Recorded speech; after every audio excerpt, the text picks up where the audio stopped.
right, welcome, welcome, welcome. So, I am super, super excited that we are together tonight to talk about something so important. But before we jump into all of that, let's talk a little bit about who we are and why we're here. So, welcome everybody. If you're just joining, you haven't missed anything. Bring a friend, share, stream, all of the things.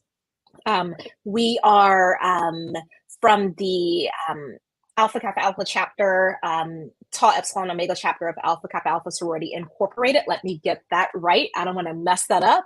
And our goal here tonight is to talk about matters of the heart, the effects of stress. Now, this is the first of many installments. So go ahead and set your calendars because we'll be coming to you every single month with the topic on matters of the heart. Today we have a special guest, Keisha Tyson Johnson, who is also a member of the Tau Epsilon Omega chapter of Alpha Kappa Alpha Sorority Incorporated, and she is going to indulge me as we talk about the effects of stress. Now, before we go there, let me tell you some about our chapter. So chartered in 1991, Tau Epsilon Omega chapter is located in the South Atlantic region of Alpha Kappa Alpha Sorority Incorporated. Our central mission is to focus attention on the youth and senior citizens living in the East Point College Park communities with the emphasis on hands-on experience, seek to make a positive difference in the lives of our neighbors, seek to build sisterly relations, focus attention on the reactivation of sorors, and build a chapter known for setting the pace, lighting the way. You can see in the ticker where you are welcome to visit our website and all sorts of things. So you may or may not know that Alpha Kappa Alpha Sorority Incorporated has various targets, and those various targets focus on our community and focus on different topics in the community. And so under empower our families, then there is mental health. And so that's what we're going to be talking about and focusing on. And one of our goals is to make sure that we are reducing stigma in our community, because we know that there's a lot of work to be done around that. Now, I'm a clinical psychologist, but I'm coming to you today as a member of Tau Epsilon Omega and as the mental health chairman. All right, Keisha, I have talk. Let's get into this. Thank you so much for being the very first guest in our 12-month installment. Let's talk about this stress thing. So, tell me, when you think about stress, what's the first thing that comes to your mind? It's real. And I've always been, I guess, such a strong-willed person that I figured that I was pretty good with managing stress, but I didn't realize that I was not doing a good job with managing stress. And this one was your when you sent out the invite, this one was so near and dear to me in my heart because this was an issue that I recently had dealt with or had been dealing with. So much so to the point that I was on the verge of a nervous breakdown and didn't even realize it. I was not even aware that I was having panic attacks. I was literally having panic attacks and ignoring the signs of them and just going, "Oh, I'm probably just hot at this moment. I'm overwhelmed at this moment. Stop, take a breath, and you'll be okay." Not realizing I was having full-on panic attacks until they started becoming more and more frequent and longer for me to get over them. And again, it wasn't until seeing a therapist and talking to a therapist and happened to be telling her about my moment that she opened my eyes and was like, "Do you realize that you've been experiencing panic attacks?" And I was like, "No." And as we just began to talk and unfold the things that were going on and realizing just how stressful I was and how I wasn't doing a good job of dealing with the stress, that, like I said, it had gotten to the point where I was falling apart at the seams, for lack of better words, and didn't even realize it because I Yeah. was so used to just going, and being honest, just seeing like your snippets on Instagram and things like that that talked about being that power person and always have to be the person that carry the load, and just it really made me stop and start thinking like, wait a minute, this sounds like me, and maybe I do need to talk to somebody. Maybe I do need to. And like I said, at that point, that's when I really began to realize how stressed I was, how I literally was, like I said, falling apart at the seams and not even realizing it.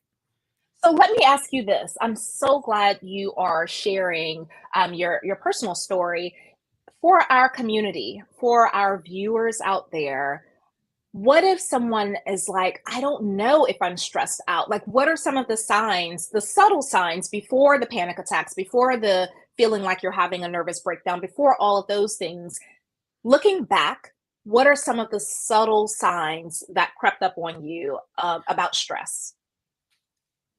Things that typically wouldn't bother me, like some of the most minute things would just like send me over the edge. Like I'm like, it would be someone saying something to me or something that literally you would look at and be like, you took that serious? Yeah, So I would find irritability, just irritability. irritable about the least little thing, then finding myself at moments where I would have to literally just stop because I couldn't remember something. Like I'm like, I went to the refrigerator. What did I go to the refrigerator for? I'm so busy doing things and trying to get everything organized that the simplest thing, I would go to the refrigerator and I'm like, okay, what did I come to the refrigerator for? I had a purpose for coming to the refrigerator and literally would turn around and get halfway back before I would even remember what I actually was coming to the refrigerator for. So, I mean, like it was the weirdest things that I would take for granted that literally were because of so much stress going on. So I'm typing because I'm going to post this. Memory loss. So subtle symptoms: irritability, short-term memory loss, and we have Vern saying, "This is good. She is me." And guess what, Vern? She is a whole bunch of us. I'm so glad that you're tuning in, and I can imagine that those who are tuning in are like, "Oh, yes, this sounds like me. I've been stressed. I've been irritable. I've been so distracted that I've rode past my exit 25 times when I know where it is, or I'm looking for my glasses and they're on the top of my head, or someone asked me a question and I feel like I want to scream." All of those are signs of stress. Now, let me ask you this, Keisha. You mentioned a therapist. Did you start seeing a therapist before the stress or after the stress? After the stress, like I said, had really been piling up. And like I said, I had been seeing like little subtle things, like whenever you would do your post on Instagram, or I would see therapy for Black girls, and I would see these little clips and these little reels that would talk about, signs of stress or are you stressed? And as I began to listen to them, that's when it was like, this sounds like me. Like you said, walking around getting ready to send a text and going, where's my phone, when the phone is in my hand, where I just got through reading somebody's email, or not even remembering the ride home, like so busy thinking about all of the things that's going on in my day that by the time I turn into my neighborhood, I remember leaving the school and I remember turning on Highway 20, and that's all I remember. And now I'm at my neighborhood because I'm so busy. And my biggest thing was sleep deprivation, because I would have such a hard time winding down. Okay.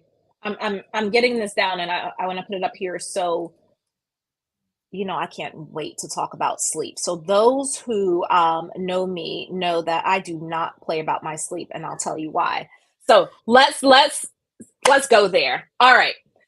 So you're experiencing sleep deprivation, which means you're getting less than 8 hours, less than 6 to 8 hours of uninterrupted quality sleep per night on a consistent basis. Now, that's the clinical definition of quality sleep. If you have gone without 6 to 8 uninterrupted hours of sleep for a period of time, then your body will start experiencing sleep deprivation, which includes memory problems, irritability, all sorts of disruptions. Now, I'll tell you about this sleep thing.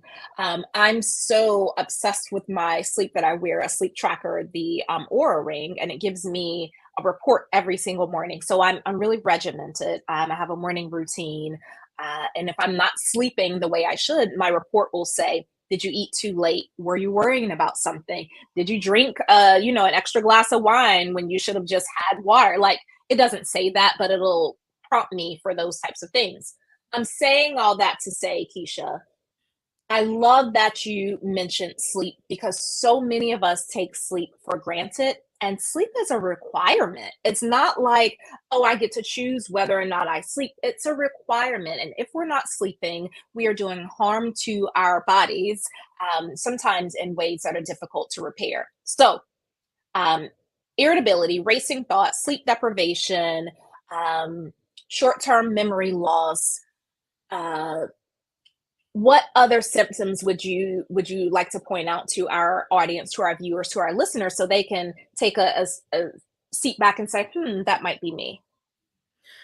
Also, and just a little bit of background information about me. I'm an educator by trade, and so for me, my passion is children, and especially ensuring that children learn. And I particularly work in the inner city area, so of course, Um, and one of the things that I would find is that I would be so anxious about things getting done that if you didn't do your part of the work, or if you didn't do your part of the work, but because it had to be perfect, it had to be right, I would find myself taking on your work and my work. And then at the end of the day, I'm now angry because, not because the work is now the way that, or I can't, let me say it this way, I couldn't enjoy the work being completed because after I've done all of this, I'm now angry because I realize you did too much. You've taken on your Hmm. job, you've taken on somebody else's job, and now that it's done, here is the highlight of it, but you can't even enjoy the highlight of it because you're exhausted. Yes, And it's yes. now on to the next thing. So your stress, your anxiety, the anxiety that came from being stressed out and this level of perfectionism, then caused you to get into this cycle of overworking, putting out everybody else's fires in addition to your own, then being exhausted, and then having resentment. So that whole cycle, and often resentment leads to loneliness. So we'll feel like, well, why can't people do me like I do others? Or I need somebody to do a me for me, like that sort of thing. And if you're finding yourself saying that, if you're feeling lonely, if you feel like, you're doing way too much for others, you're probably doing the most, and it's time to sit down somewhere, check your stress levels, and see if you're overdoing things because of perfectionism. No, perfectionism is rooted in shame. And this is for everybody, just so you'll know. We are all, as I speak about our chapter TEO, we are all healthy strivers. We are all high achievers. We are all the best of the best at what we do. That's very different from perfectionism. Perfectionism is when you're working to figure out what will they think, right? And so if you're focused on what will other people think, then that's rooted in shame. Healthy striving is, am I showing up as the best version of myself? Am I showing up better than I showed up yesterday? Am I competing with myself, my own values, my own goals? That's healthy striving. And you'll find that if you're competing against yourself, if you're focused on your own goals and showing up as your authentic self, and this is for everybody, then that takes away the anxiety and stress of perfectionism, because perfectionism doesn't feel good. Like, that's how you know the difference. It does not feel good. Healthy striving feels great. It's like, yes, you're checking off that to-do list. Me, I'm like, done, what's next, right? Bring it on. That's healthy striving. Perfectionism makes you feel frozen, and it makes you procrastinate. So it's like, oh, did I do this right? They didn't do this, so let me check behind them. There's so much anxiety behind it. So I hope for our listeners and our viewers that we've cleared up some the difference between perfectionism and healthy striving. We're not saying go out there and be slack. We're totally against that. What we're saying is work on being a better version of yourself every single day. So, tell us about the process of finding a therapist. First, why did you decide to find a therapist? Because believe it or not, there are still people in our community who feel like, I'm not telling everybody my business. I'm not paying nobody to talk to about my problems. I can talk to my friends. I can talk to my pastor. I can, all these things. What made you decide to find a therapist? And then what was the process? And I'm going to type a little bit while you're talking. I'm listening. I'm with you, but I want to make You sure our you viewers pointed can out see. one key factor was at the end of the day, no matter how many people were surrounding me, I have a husband at home, a brother, I have siblings. I would find myself just at the end of the day feeling alone. And it was Mm-hmm. just like, why do I feel alone? I mean, I have opportunities to do this thing. I have opportunities to do that. I'm a part of, organizations. But at the end of the day, no matter how much I surrounded myself around people, I would find myself feeling alone. And I was just like, what is this emptiness? Or why do I keep feeling like I'm empty and there's nothing there? There's nobody there. Yeah. And as I would continue to feel this, I would find myself withdrawing from people in general. Mm. So I would get to where I would become very reserved. I would say very little. I'm just sitting back and, everybody is having pure enjoyment and everything else is going on around me. And I'm just like, oh, I'm good. But literally I'm in my head. So you're lonely in a crowded room. Yes. Yeah. Yeah. And I'm like, something's wrong here, because why is it that, again, you can't enjoy the moments? You find yourself so much, like I said, so much talk in your head. You're having so many conversations in your head and not openly with people and connecting with people. I found myself pulling away from people.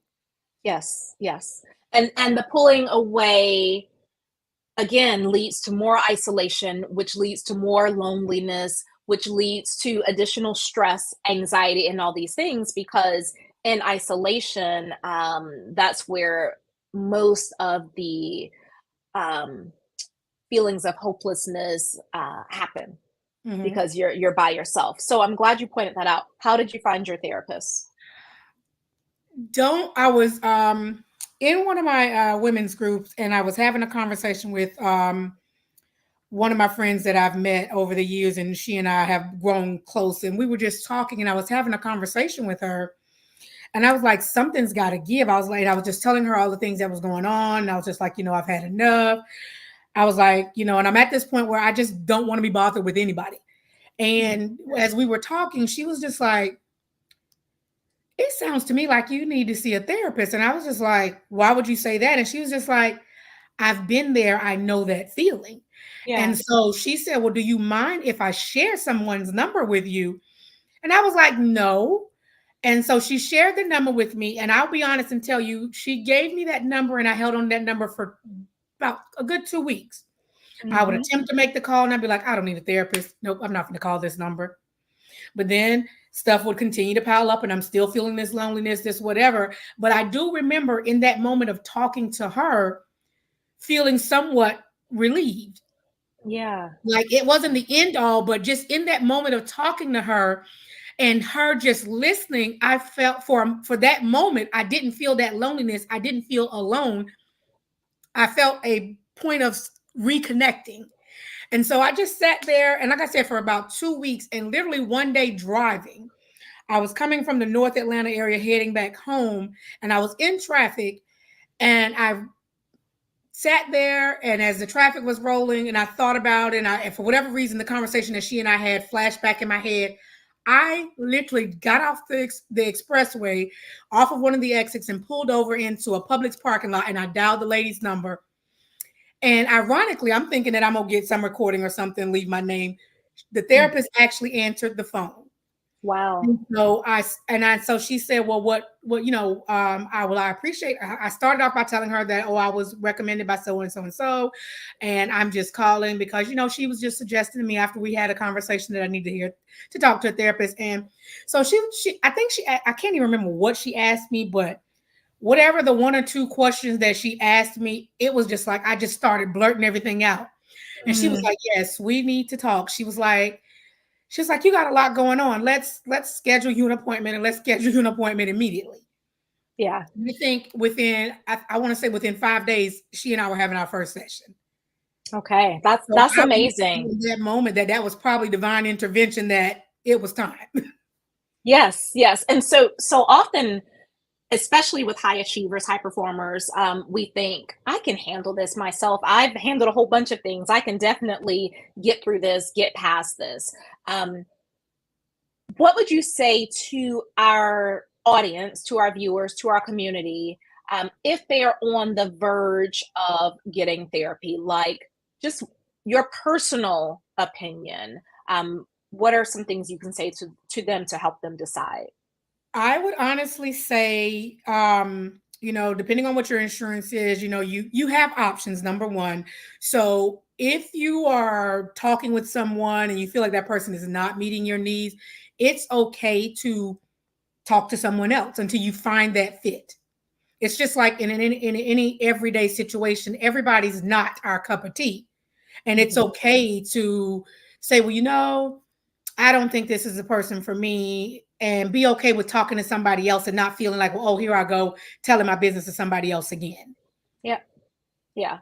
And so for those who are just joining, I was going to go into a whole spiel about therapy. So I'm also a therapist and I'm biased. I think everybody and their mama should be in therapy. Like everybody, all the people should be in therapy. I'm biased. That's my opinion. I have my own therapist. I've had my own therapist for years and years and years and years. And I've been doing therapy for 17 years. And so the reason I'm saying that is because often we don't talk about being in therapy. And so people will think, oh, well, that's just for crazy people or people who can't keep it together. And that's so far from the truth, right? I think if we're talking about wellness, self care, matters of the heart, then taking care of yourself is the most intelligent thing that could be done. I would say if we had a whole list of things, taking care of yourself should be at the top of the list. So if you're just joining, welcome, welcome, welcome. We are from the Tau Epsilon Omega chapter of Alpha Kappa Alpha Sorority Incorporated in East Point College Park, and we're discussing matters of the heart, the effects of stress. So we're here in front of you. This is one of many times we'll be in front of you. We're here because we want to just have real discussions. One of our targets is mental health, right? And we want to make sure that our community understands that mental health wellness is a priority. We want to reduce stigma. We want communities to start having these conversations so that you don't feel alone. You don't feel like something's wrong with you because you're experiencing certain mental health issues. And so, one of the building block is not the word I'm thinking of. I would say the biggest risk factor of depression, anxiety, a whole bunch of other things is stress. And so we started with stress because everyone experiences stress at one time or another. Now, while we're talking about stress, it looks like I'm delayed on camera, but just hang with me. While we're talking about stress, I want to talk about what happens in the brain and then the body really quickly. So again, if you're just joining, um, welcome to Matters of the Heart, the effects of stress. So our brain's job is to try to protect us at all costs.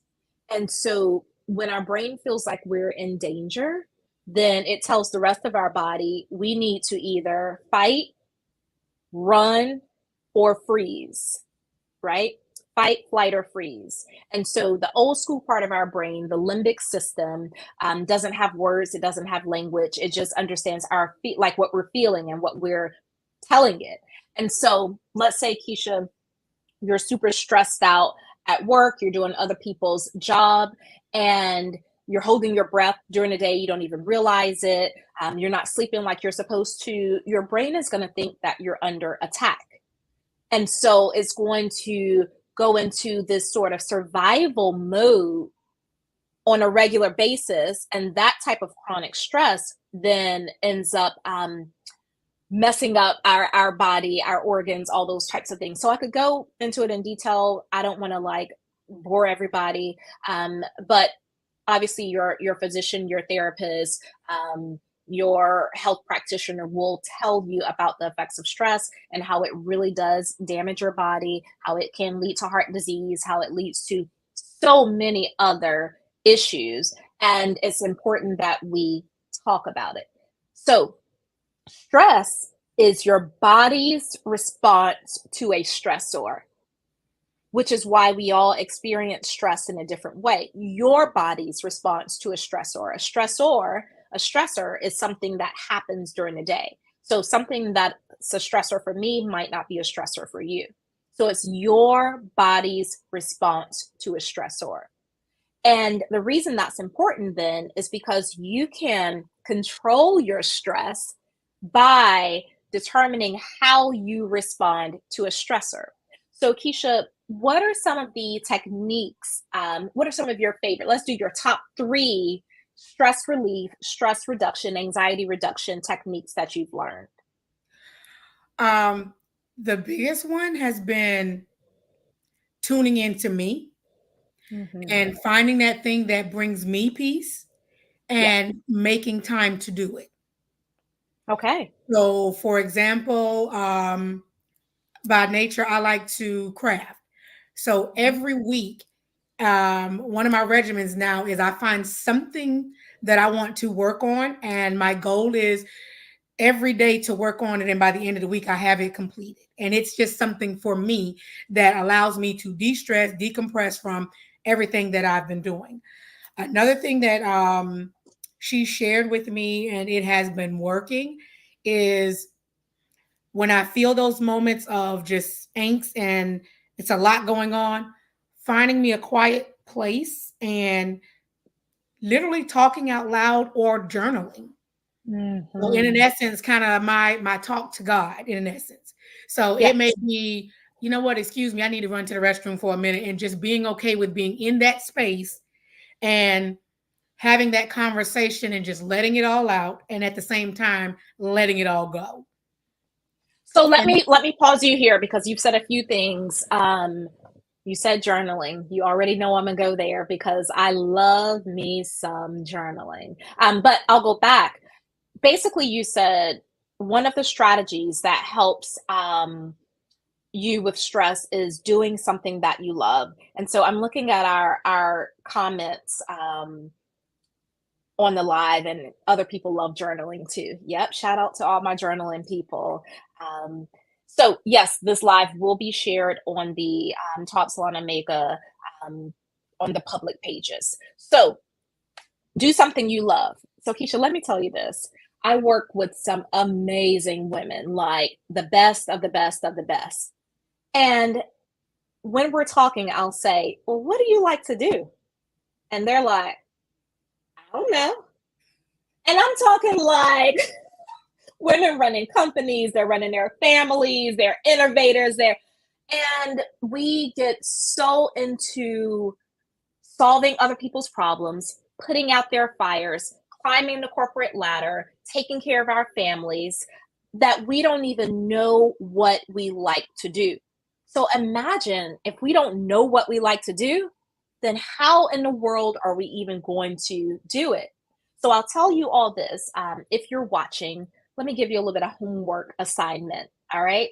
One thing you can do is make a list of 25 things that you love to do. 25, right?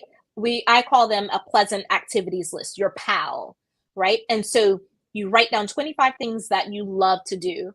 It can be coloring, it can be journaling, it could be taking a walk, having some tea, going out with friends, watching old shows from the 90s. So one of the things I love to do is watch reruns of Girlfriends. Like if my brain is too overloaded and I've been doing heavy work, I love to just sit down and watch reruns of Girlfriends over and over.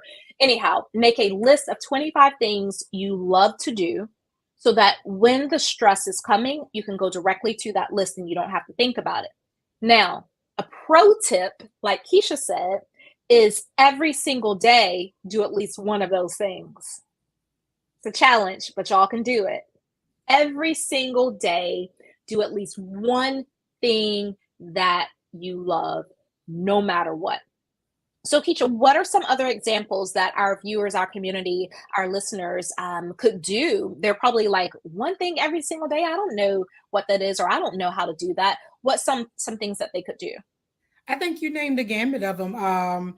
Anything from sometimes driving and I'll randomly see a shop that looks interesting, never been there before. You know what? Stop and just literally smell the roses. Go in that shop, walk Yeah. around, look around. It doesn't mean you have to spend money, but something again that just takes your mind away from the ongoing of things that you're always thinking about. Um, I like to travel, so sometimes I sit there and I will go down a rabbit hole where I start looking at travel, looking at places, things that you do there. If I went there, I literally plan trips to places I'm probably not going to go to for some years, but Yeah. just that enjoyment of just doing that research of, oh, so that's something interesting. That's interesting. Oh, okay. Or I like to cook. I'm a DIYer. I'll watch a cooking show and they may be in a specific country or something like that. So again, I'll start looking at that country, looking at Mhm. this particular place that they're at, and I just make little plans for myself of things that someday I'll do. Put a pin in it, and then So oh, go let ahead. me pause you. Those of you who are watching, drop in the chat, drop in the comments of things that you love to do so that other people can read them and get ideas as we are talking. So planning your next vacation. I love to color. I'm a bit of a neuroscience nerd, so I have a coloring book of the brain that I color and relax. And I like to color, in the small lines. Color, read. I love to be outside. I'm the kid who was like barely making it to the street lights because I was outside all day long. Like, you know how you hear the street lights tickering?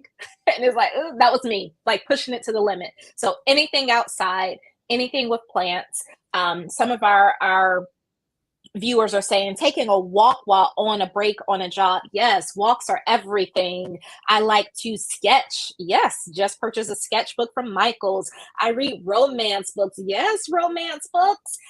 Arranging flowers for my house. I love cooking to let my stress out and redirect my focus.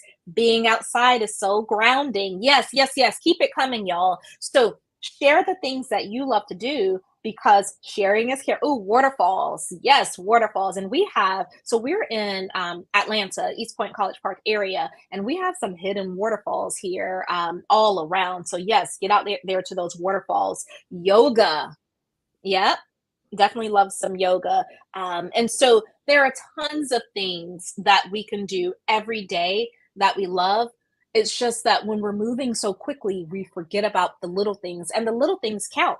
And so it reminds us, Keisha, it tells our brain that, okay, we're not under attack. You don't have to escape. This is just a moment. This is just a stressor.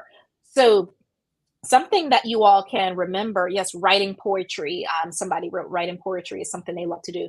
Something you can remember, and I'll type it because I think it'll be helpful. We're going to wrap up in a few minutes. I just have a couple more questions.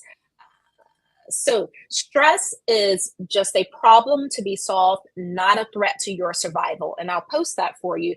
The reason it's important to be able to tell yourself that is often we get into these situations, these stressful situations at work or home or whatever, and we're telling we're reacting like we're in danger.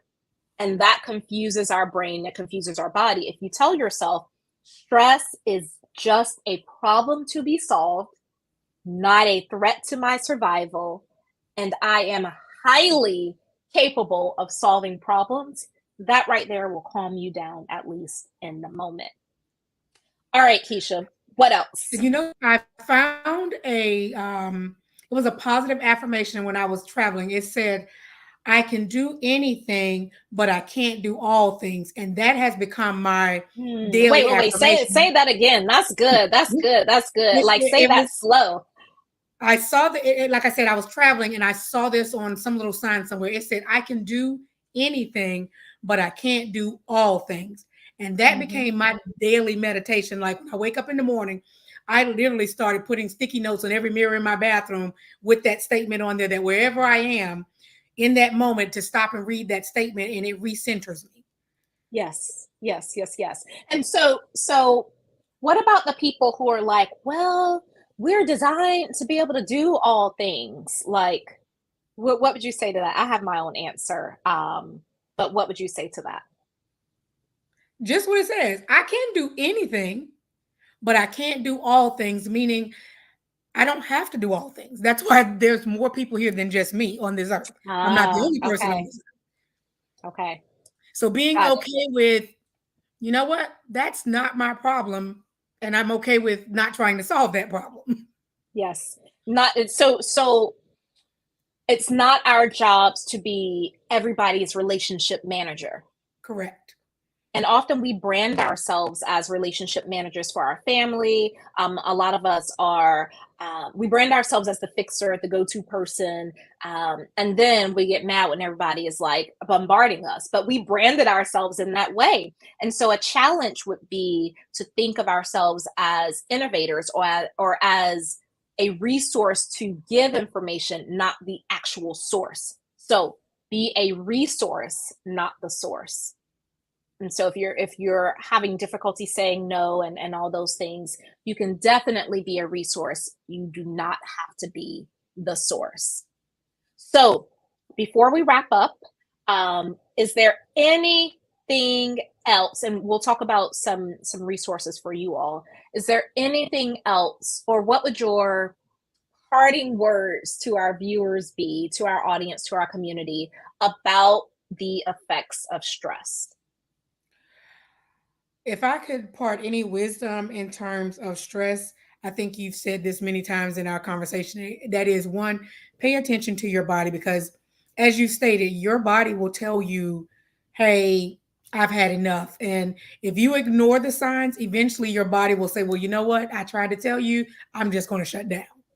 Oh And yeah. like I said, I found myself at that place where it was ready to just shut down. Yep. And like I said, through therapy and conversations and just getting it all out, I am thankful for people like you in the community, as well as others who put those tidbits out there of just telling you it's okay to talk to a therapist. That is not something taboo because of our culture or anything like that. But in actuality, as you said, in actuality, it is a healer because it gives you that different perspective and a different way of seeing things and being able to respond to things versus what you're probably used to or normally used to, and your body saying, hey, this is becoming too much for me. Yes. And so this is what I this is what I'd like to charge. Especially, I want to talk to the mental health professionals out there really quick. I'm looking at y'all as me and you. We need to hear your voice. People care. People need it. We can't allow non-experts to share all this rhetoric that isn't true. It isn't clinically sound. It's not helpful for our communities. But if we remain silent, if we don't advocate, if we don't speak up, if we're like, oh, I don't have time for that, then we're doing our communities a disservice. So be brave, post something, text something, take over by sharing positivity, by sharing affirmations, by sharing tips, by sharing strategies, by sharing information, by sharing your own story. And if we all do that together, we can really, really get close to this ending the stigma surrounded around mental health. Thank you, everyone, for joining us. We will be back in front of you again. So make sure you are following our Instagram page and also our Facebook page. And